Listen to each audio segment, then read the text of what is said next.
Bienvenue sur ma chaîne YouTube Learn French with Scribline Céline Pastor. Aujourd'hui, je vais vous présenter la deuxième vidéo que je vous avais promise, c'est-à-dire la suite de la première qui était consacrée aux verbes pronominaux de sens passif et de sens progressif. Cette vidéo aujourd'hui est uniquement consacrée aux verbes de sens progressif, c'est-à-dire ceux qui sont pronominaux et ceux qui ne sont pas pronominaux. Évidemment, je vais insister un petit peu plus sur les verbes qui ne sont pas pronominaux, puisque j'avais déjà développé les verbes pronominaux de sens progressif dans la première vidéo. Je vous ferai tout de même un petit rappel. Voilà, à tout de suite.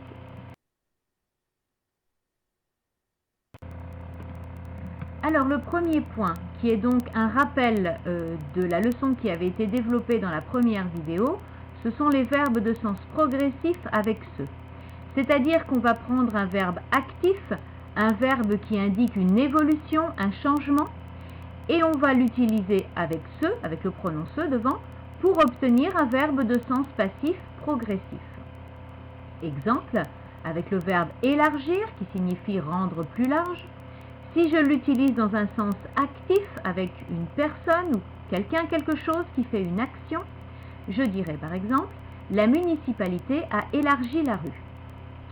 Si j'ajoute ce, et j'obtiens le verbe s'élargir, je vais commencer la phrase par une chose, généralement une chose, ça peut être une personne. Exemple, les vêtements se sont élargis en 50 ans. Ça signifie que dans cette phrase, il y a un processus qui s'est fait progressivement avec le temps de manière assez naturelle, automatique.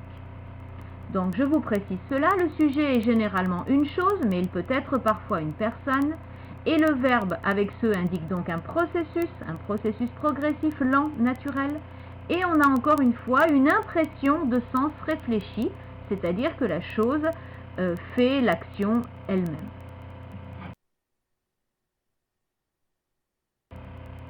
Voyons maintenant les verbes de sens progressif sans ce.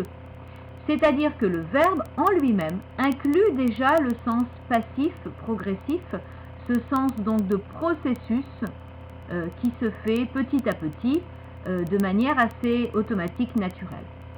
Il n'est donc pas nécessaire dans ce cas d'ajouter ce, puisque le sens est déjà inclus. On va prendre l'exemple le plus significatif tout d'abord, le verbe progresser. On dira tout simplement le pays progresse. Ensuite, un autre exemple significatif, le verbe évoluer, avec exemple. Les habitudes culturelles ont évolué depuis un siècle. On trouve également dans cette catégorie le verbe augmenter. Les températures ont augmenté de 2 degrés depuis la semaine dernière. Il y a également le verbe médical guérir. Le malade a guéri rapidement. Et enfin, un autre exemple, le verbe doubler. Le nombre de francophones en Afrique doublera d'ici à 2050. Je répète. Le nombre de francophones en Afrique doublera d'ici à 2050. Pour plus de clarté sur ces verbes progressifs, je vous propose une petite liste qui n'est pas exhaustive, qui n'est pas terminée. Il y a d'autres verbes, bien sûr, mais ça vous permettra d'avoir une idée globale des verbes qui sont concernés par ce sens progressif. J'ai divisé en deux parties. Il y a d'abord les verbes d'évolution qui indiquent un changement, tels que augmenter, diminuer, progresser. Et de l'autre côté, j'ai mis les verbes qui indiquent un processus physique, chimique ou mécanique, comme les verbes qui concernent la cuisine, ou aussi les verbes de coloration, rougir, jaunir, etc. Et également des verbes mécaniques qui peuvent concerner, par exemple, les moyens de transport. Donc je vous recommande de faire une petite pause pour vous concentrer un petit peu sur ces verbes, le temps de les noter ou de faire une capture d'écran. A tout de suite pour la dernière explication.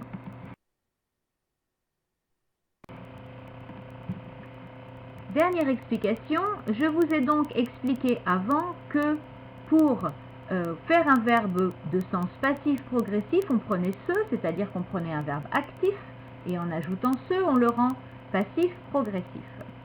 Avec les verbes passifs progressifs, on peut faire le processus inverse, c'est-à-dire prendre le verbe passif progressif, lui ajouter quelque chose pour le rendre actif. Ce quelque chose, c'est le verbe faire qui va précéder le verbe de processus. On va donc prendre le verbe faire que l'on va conjuguer et on le fera suivre du verbe de processus à l'infinitif. Exemple, si je prends le verbe de processus utilisé dans un sens de processus, par exemple cuire, je dirais le poulet cuit, c'est-à-dire que le poulet subit un changement d'état au cours de la cuisson. C'est un processus. Si je veux indiquer que quelqu'un, une personne, fait l'action de transformation du poulet, je vais utiliser faire avant et je dirais « je fais cuire le poulet ».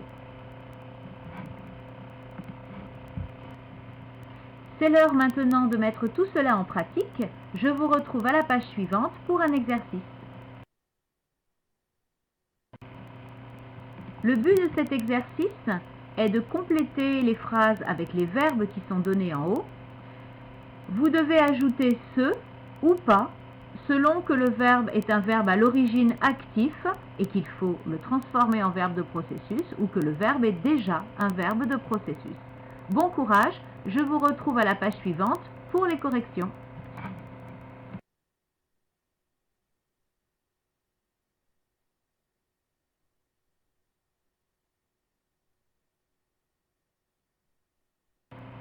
Voilà, la leçon sur les verbes de sens passif est maintenant totalement terminée.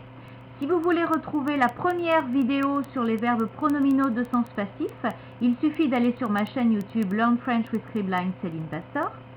Si vous souhaitez des informations sur mes cours ou sur mes corrections, vous pouvez aller sur mon site www.celinepastor-scribline.com. Et si vous voulez me contacter, vous pouvez le faire par mail ou par téléphone à l'adresse mail tout d'abord celinepastor@hotmail.com ou par téléphone au 06 72 85 36 49. Travaillez bien, bon courage et à très bientôt.